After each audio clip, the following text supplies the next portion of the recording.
Baik, Assalamualaikum warahmatullahi wabarakatuh, Bapak Ibu ASN dan pensiunan PNS yang terhormat. Jumpa lagi di channel ASN Abad 21, konsisten menyampaikan informasi valid dan komitmen melawan berita hoax.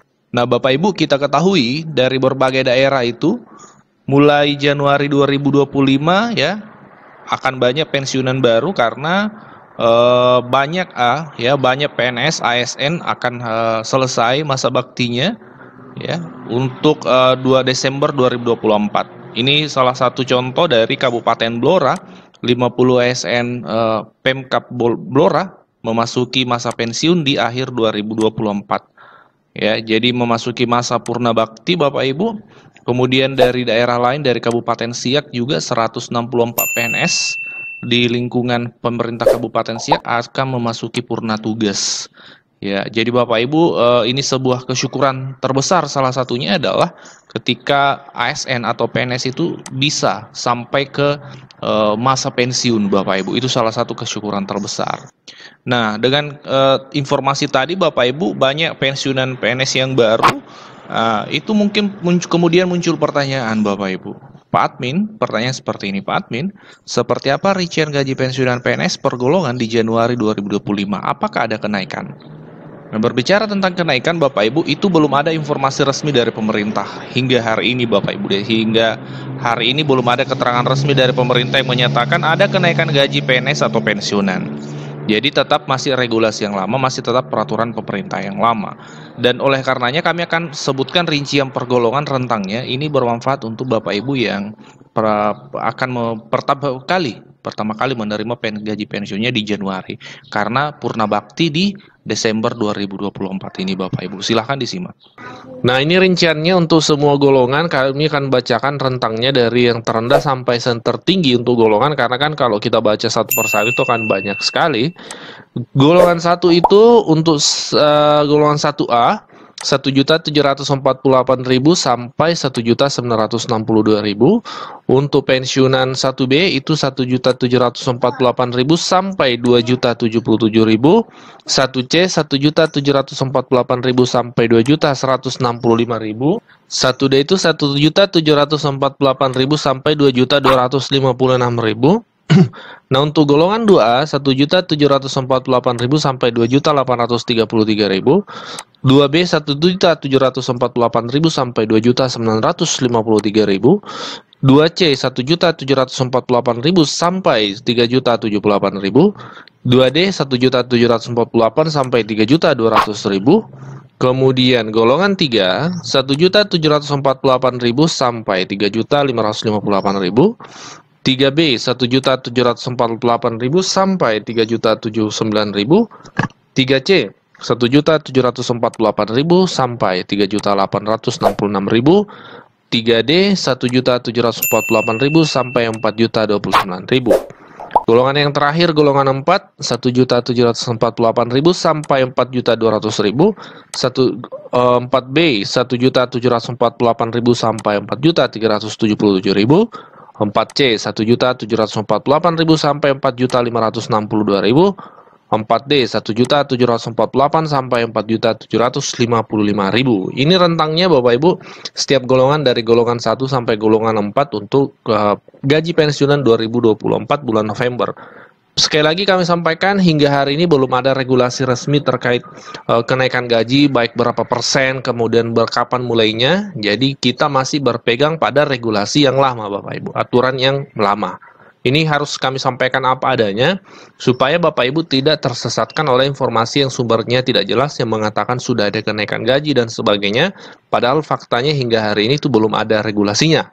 Terkait kenaikan gaji memang sudah disampaikan oleh pemerintah menaikkan gaji ASN 2025, tapi belum ada hingga hari ini jadwalnya. Dan besarannya juga belum ditentukan, diumumkan Bapak Ibu. Pola selama ini memang kenaikan gaji ASN itu bersamaan dengan gaji pensiunan. Kita harapkan 2025 juga seperti itu, bersamaan kenaikannya Bapak Ibu. Nah, Untuk anggaran 2025, itu ada yang bertanya di kolom komentar, bagaimana dengan anggaran 2025 Pak Admin? Apakah akan mengcover kenaikan gaji? Karena kan 2025 ini RAPBN-nya sudah diumumkan kemarin, ditentukan, masih pada pemerintahan Pak Jokowi seperti itu. Apakah 2025 Pak Prabowo bisa menaikkan gaji? Nah, sementara RAPBN sudah diketuk. Oke, ini dijelaskan oleh Menteri Keuangan dalam paparannya Bapak Ibu. Simak sampai tuntas. Untuk postur APBN ini menggambarkan amplop besarnya. Tapi beberapa spesifik memang mohon maaf belum bisa dispesifikkan karena ada kan nanti memberikan kepada pemerintahan baru mengenai bagaimana nanti format kabinetnya, siapa yang akan in charge untuk program apa. Itu ciri dari transisinya itu tadi. Tapi kami terus berkoordinasi dan berkomunikasi sehingga kalau sampai kemudian sudah ada keputusan politik dan kemudian ada keputusan secara birokratis yaitu badan atau siapa yang akan ditunjuk, kita langsung bisa mendukungnya melalui anggarannya. Itulah yang kita sebut transisi melalui sinkronisasi dan koordinasi. Selamat sore Bapak Ibu Menteri semuanya. Saya Givari dari Kumparan. Ada beberapa pertanyaan nih Pak.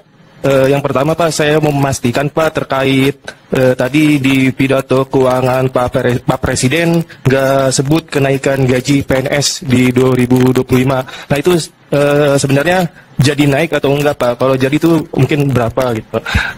Terima kasih, semuanya diborong ke Ibu Menteri Keuangan. Ada pertanyaan berulang, jadi mungkin udah cukup ini. Silakan Bu Menteri Keuangan. Baik, tadi sudah disampaikan ini adalah APBN transisi. Dan sebagian dari transisi itu nature-nya ada yang sudah spesifik dari sisi angka, ada yang belum spesifik angkanya untuk program-program baru terutama, atau program lama yang akan diteruskan. Jadi seperti yang tadi saya sampaikan di dalam presentasi bahwa APBN ini tadi belanja KL termasuk tadi dari Kementerian Pertanian yang menyampaikan atau Menteri PUPR kok anggaran saya masih kecil gitu karena sebagian cukup signifikan itu masih di-retain nanti Presiden-elek yang akan nentuin gitu ya. Jadi kalau tadi Pak Menteri PUPR atau Menteri Pertanian mengatakan memang penting dan memang itu penting disampaikan oleh Presiden-elek. Namun nanti format untuk berapa Kementerian Pertanian akan ditambahkan anggaran untuk program tadi yang disampaikan yang itu memang menjadi prioritas seperti pencetakan sawah maupun berbagai masalah pengairan. Itu nanti akan ditetapkan oleh Presiden-elek. Mungkin saya mengingatkan sekali lagi siklusnya ya. Kita sampaikan ke DPR dan DPR sudah tahu bahwa ini adalah baseline APBN. Kita akan bahas sebagian nanti di dalam pembahasan KL-KL ini kan oleh menteri saat ini. Tapi nanti kan Bapak Presiden-elek kan punya kabinet baru. Dan oleh karena itu saya akan sampaikan pembahasan dengan DPR yang nanti sampai dengan akhir September akan mengetok APBN-nya, menyetujui, tapi kemudian Presiden baru dengan kabinet baru akan kemudian melihat program itu dan dipa-dipanya mungkin akan disampaikan termasuk apakah ada dipa yang memang akan spesifik dipindahkan tadi dari belanjanya pemerintah pusat yang ada di non-KL ke katakanlah Menteri Pertanian, Menteri PUPR atau Menteri Kesehatan atau Menteri Pendidikan. Jadi saya mohon teman-teman wartawan untuk postur APBN ini menggambarkan amplop besarnya. Tapi beberapa spesifik memang mohon maaf belum bisa dispesifikkan karena ada kan nanti memberikan kepada pemerintahan baru mengenai bagaimana nanti format kabinetnya, siapa yang akan in charge untuk program apa. Itu ciri dari transisinya itu tadi. Tapi kami terus berkoordinasi dan komunikasi sehingga kalau sampai kemudian sudah ada keputusan politik dan kemudian ada keputusan secara birokratis yaitu badan atau siapa yang akan ditunjuk, kita langsung bisa mendukungnya melalui anggarannya. Itulah yang kita sebut transisi melalui sinkronisasi